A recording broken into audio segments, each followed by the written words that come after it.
Hi,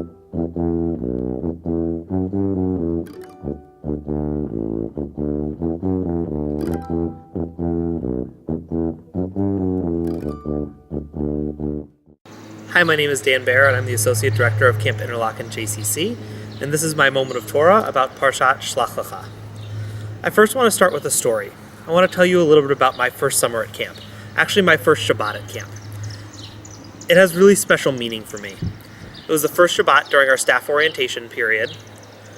It was a beautiful summer morning on the shores of Lake Finley. We were sitting in our amphitheater for Shabbat morning services.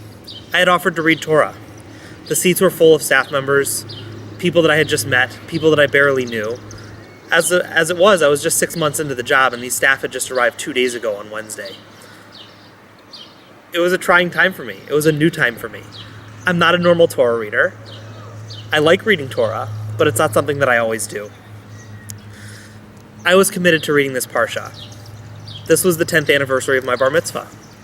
It was something that I had committed to doing. The last time I had read this parsha, was in my synagogue, in my sanctuary, in my hometown, with my friends and my family. And to become a part of a community, to become a part of a new kehillah, this was something that I needed to do. The parsha starts out and talks about the spies in Israel. 12 spies go into Israel, 10 come back with negative reports, and 2, Caleb and Joshua, come back with positive reports. The nation of Israel becomes hysterical. They're really upset about the report. They had been given this promised land, and then they come back, and it's not what they were told. To the point where Hashem actually is willing to annihilate the entire nation. Moshe talks them down a bit and gets them to a place where they just have to spend 40 years in the desert. I think that's a pretty reasonable sacrifice if you put that in perspective, but that's not always the best thing to do. Those who went straight into the Israel, they were destroyed. When we talk about Israel at camp, we talk about creating a presence of Israel's absence. That's a really tough phrase. It's a really tough thing to think about. How do we do that? We can teach Hebrew words. We do it all the time. We call our dining hall the chadar ochel. We call cabins by names of biblical figures. But it's a really hard thing to ever put somebody in a place where Hebrew is the primary language. We can teach, we can inform, we can show, we can even spy a little bit on what the true Israel is. But we can't feel it until you arrive in Israel. I had heard about camp, learned about camp. I had even given presentations before I had ever arrived at camp to new families. I set myself up with my own opinions, my own preconceived notions about this place.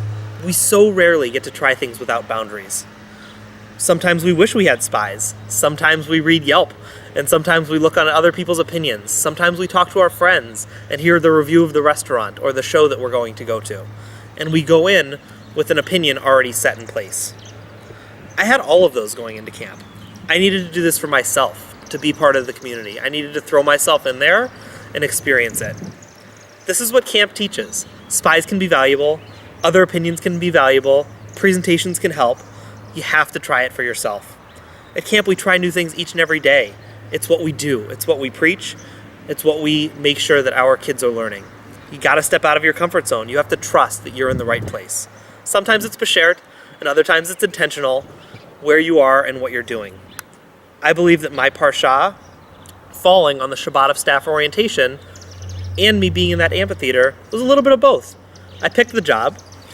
The parsha, I kind of picked. It was the closest to my birthday for my bar mitzvah. But them coming together, it was beshert. It was meant to be.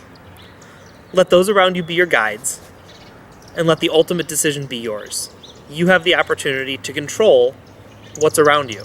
Listen to the opinions, help guide, take calculated risks, but most of all, be true to you.